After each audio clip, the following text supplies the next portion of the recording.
ಲಿಂಗಯ್ಯ ಲಿಂಗಯ್ಯ ನೀ ಸರ್ ಕರ್ಮ ಈ ಹುಡುಗಿ ಅಡ್ಡ ಬರ್ತೇವೆ ನೋಡು. ಹುಡುಗಿ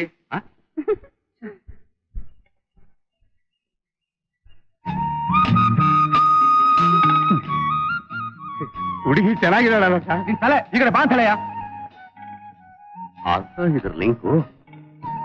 ಅಮ್ಮ ತಾಯಿ ತಾಯಿ ಸ್ವಲ್ಪ ಅಳತೆ ತಗೋಬೇಕು. ಅಳತೆನಾ? ತಗೊಳ್ಳಿ. ಹೈಟು 5 ಅಡಿ, ವೆಯ್ಟು 50 ಕೆಜಿ, ಚೆಸ್ಟ್ 36, ಸೊಂಟ 26, ನಡು 36. ಅಂಗಾಂಗಗಳ ಅಳತೆ ಮಾಡಿಟ್ಟವಳಲ್ಲಪ್ಪ ಇವಳು. ಅಮ್ಮ ನಿಮ್ಮ ಅಳತೆ ತಗೊಂಡು ನಾವ್ ಏನಮ್ಮ ಮಾಡ್ಬೇಕು? ಇಲ್ಲಿ ಕಾಲುವೆ ತೋಡ್ಬೇಕು, ನೀರು ಬಿಡಬೇಕು, ಸರ್ವೆ ತೆಗಿಬೇಕಮ್ಮ. ಸ್ವಲ್ಪ ತರ್ಕೋತಿ ಈ ಕಡೆ. ಸರಿಯಲ್ಲ ಅಂದ್ರೆ? ಸರಿಯಲ್ಲ ಅನ್ನೋದಕ್ಕೆ ಈ ಜಾಗ ನೀನ್ ಸ್ವಂತದ್ದು ಅನ್ಕೊಂಡಿದ್ಯಾ? ನಮ್ಮಣ್ಣ ನಾಗರಾಜ ಮನಸ್ಸು ಮಾಡಿದ್ರೆ ನನಗೋಸ್ಕರ ಈ ಜಾಗನೇ ಏನು. ನಿನ್ನನ್ನು ಕೊಂಡ್ಕೊಂಡು ನನ್ ಸ್ವಂತ ಮಾಡ್ತಾನೆ.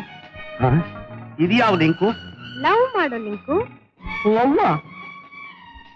ಇದು ಅನುಭವದ ಹುಡುಗಿ ಸರ್. ಒಳ್ಳೆ ಶೂರ್ಪನಿಗೆ ಗಂಟು ಬಿದ್ದಾಗ್ಬಿಟ್ಟಿದ್ದಾರೆ. ಇವಳು ಸರಿಯಾದ ಲಿಂಕ್ ಮಾಡಿ ಕಳಿಸ್ಬಿಡ್ತೀನಿ ಸರ್. ರಾಮ್ ಸರ್ ನಿಮಗೆ ನೋಡಲಿಲ್ಲ. ಲಕ್ಷ್ಮಣ ಯಾರ್ಯ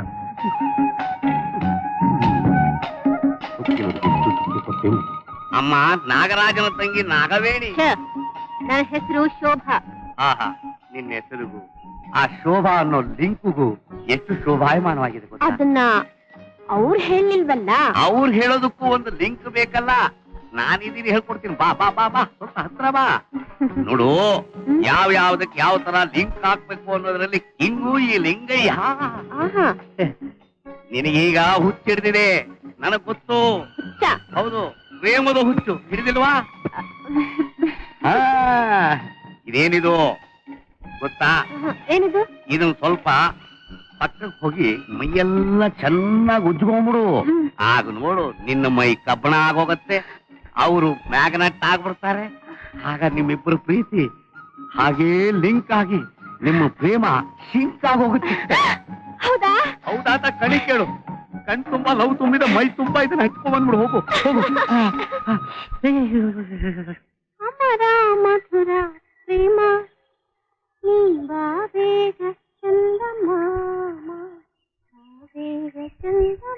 ಚುಚ್ಚುಕ್ಕೆ ಸೊಪ್ಪು ಕೊಟ್ಬಿಟ್ಟು ಲವ್ ಸಕ್ಸಸ್ ಆಗತ್ತೆ ಹೇಳ್ಬಿಟ್ಟಿದ್ದೀನಿ. ತಗೊಂಡು ಹೋಗಿದ್ದಾಳೆ ನೋಡಿ. ಅವಳು ಪಜಿತೀರಾ?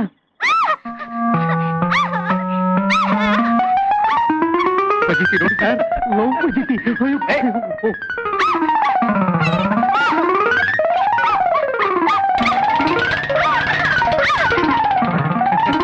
ನಡಿ ಹೋಗೋಣ.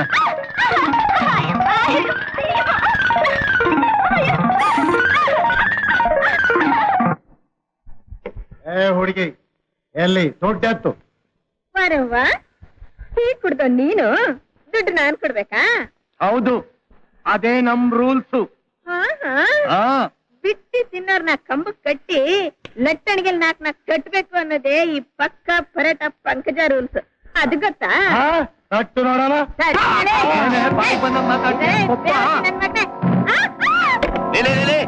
ಅಯ್ಯೋ ಜುಜುಬಿ ನನ್ನ ಮಕ್ಕಳ, ಹೋಗಿದ್ದು ಚಿಲ್ಲರೆಗೆ ಆಸೆ ಪಡ್ತೀರಿ? ಕಂತೆ ನೋಟ್ ಕೊಡ್ತೀನಿ, ತಗೋತೀರಾ? ತಗೋತೀವಿ. ಕೊಟ್ಬಿಡಿ ಅದನ್ನ. ಬರ್ರಿ, ಅದಕ್ಕಾಗಿ ಜೋಬಲ್ ತಂದಿದ್ದೀನಿ, ತಗೊಂಡೋಗಿ ಸ್ವಲ್ಪ ಕಾಣೋದ್ಬಿಟ್ಟು ಚಿಲ್ಲರೆ ಆಸೆ. ಯಾರು ಹೇಳ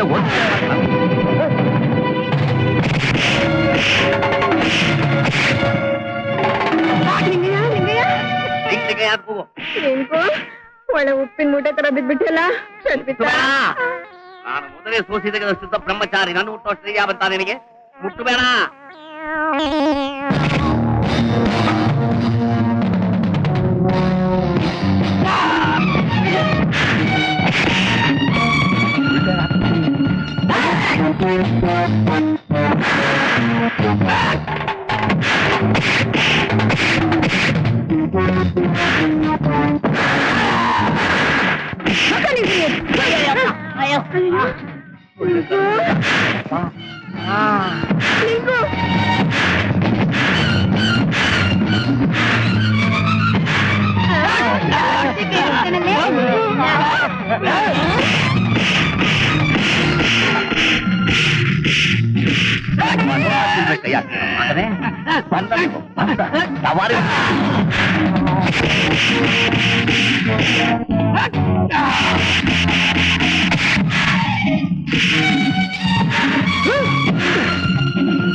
ನಿಲ್ಲಿಸ್ರಪ್ಪ ನಿಲ್ಸ.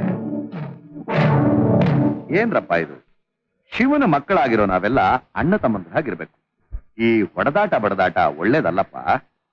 ಇಂಥ ರೌಡಿ ನನ್ನ ಮಕ್ಕಳನ್ನ ಸುಮ್ಮನೆ ಬಿಡಬಾರ್ದು. ಪೊಲೀಸರು ಹ್ಯಾಂಡಲ್ ಮಾಡ್ಬೇಕು. ಓಂ ನಮಃ ಶಿವಾಯ. ಪಶ್ಚಾತ್ತಾಪವೇ ಪಾಪಕ್ಕೆ ತಕ್ಕ ಶಿಕ್ಷೆ. ನೋಡಪ್ಪ, ಹಿರಿಯನಾಗ ಒಂದು ಮಾತು ಹೇಳ್ತೀನಿ, ಈ ಅವಿವೇಕಿಗಳನ್ನ ಕ್ಷಮಿಸು. ನೀವು ದೊಡ್ಡವ್ರು ಹೇಳ್ತಾ ಇದ್ದೀರಾ ಅಂತ ಮರ್ಯಾದೆ ಕೊಡ್ತಾ ಇದ್ದೀನಿ. ನೋಡ್ರಪ್ಪ, ನೀವೇನೇ ಮಾಡಿದ್ರು ಶಿವ ಮೆಚ್ಚೋ ಹಾಗಿರ್ಬೇಕು. ಶಿವ ತೋರಿಸಿದ ದಾರಿಲೇ ನಡಿಬೇಕು. ಹೋಗಿ ಹೋಗಿ. ಆಗ್ಲಿ ಸ್ವಾಮಿ ನಾಗರಾಜ್ ರಾಯರೇ, ತಾವೆಂತ ಉತ್ತಮರು. ಎಲ್ಲ ಶಿವನಿಚ್ಛೆ ಸ್ವಾಮಿ. ಈ ವಿಧವಾಗಿ ಜನಕರಾಜನ ಆಸ್ಥಾನದಲ್ಲಿ ಸೀತಾದೇವಿಯ ಸ್ವಯಂವರಕ್ಕೆ ಬಂದ ಅನೇಕ ರಾಜಕುಮಾರರು ಶಿವಧನಸ್ಸನ್ನು ಮುರಿಯಲು ವಿಫಲರಾಗಿದ್ದಾರೆ. ಆಗ ಸಭೆಯಲ್ಲಿ ಪ್ರಚಂಡ ನಗು ಕೇಳಿಸಲು ಎಲ್ಲರೂ ಅತ್ತ ಕಡೆ ತಿರುಗಿ ನೋಡುತ್ತಾರೆ. ಇಡೀ ಕೈಲಾಸ ಪರ್ವತವನ್ನೇ ಗಡಗಡನೆ ನಡುಗಿಸಿದ ಪ್ರಚಂಡ ರಾವಣ ಶಿವನ ಆತ್ಮಲಿಂಗವನ್ನೇ ತನ್ನ ವಶ ಮಾಡಿಕೊಂಡನೆಂಬ ದುರಹಂಕಾರದಿಂದ ಶಿವಧನಸ್ಸು ಮುರಿಯುವುದು ಯಾವ ಮಹತ್ಕಾರ್ಯವೆಂದು ವೀರಾವೇಶದಿಂದ ಸಭೆಯ ಮಧ್ಯೆ ಬಂದಿದ್ದಾರೆ. ಸಭೆಯ ಸುತ್ತ ಒಮ್ಮೆ ಕೀಳಿಸಿ ನೋಡುತ್ತಿರುವಾಗ ಜಾನಕಿಯು ರಾವಣನ ಕಣ್ಣಿಗೆ ಬಿದ್ದಳು. ಬಂದ ಕಾರ್ಯವನ್ನು ಮರೆತು ಜಾನಕಿಯ ಸೌಂದರ್ಯವನ್ನೇ ಇಟ್ಟ ಕಣ್ಣಿನಿಂದ ನೋಡುತ್ತಾ ಇರುತ್ತಾನೆ. ಅಗ್ನಿ ಜ್ವಾಲೆಯಂತೆ ಉರಿಯುವ ರಾವಣನ ಕಣ್ಣಿನ ನೋಟ ಸಹಿಸಲಾರದೆ ಜಾನಕಿಯ ಮನದಲ್ಲಿ ಭಯ ಆಂದೋಲನ ಕಂಪಿಸಿತು. ಏನೇ ಆಗಲಿ ಸೀತೆಯನ್ನು ತನ್ನವಳನ್ನಾಗಿ ಮಾಡಿಕೊಳ್ಳಲೇಬೇಕೆಂಬ ಛಲದಿಂದ ಶಿವಧನಸ್ಸನ್ನು ಎತ್ತಲು ಹೋಗಿ ಕೆಳಗೆ ಬೀಳುತ್ತಾನೆ. ಆ ಸಭೆಯಲ್ಲಿ ಎಲ್ಲರ ಮುಂದೆ ಅವಮಾನಿತನಾದ ರಾವಣೇಶ್ವರ ಖರ್ಚಿಸುತ್ತಾ ಅದೃಶ್ಯನಾಗುತ್ತಾನೆ.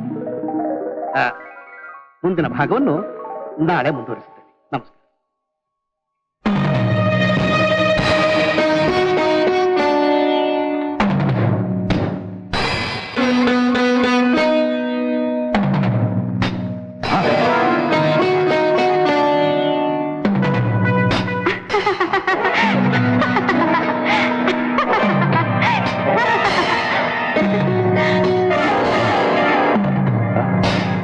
ಜಾನಕಿ, ಜಾನಕಿ,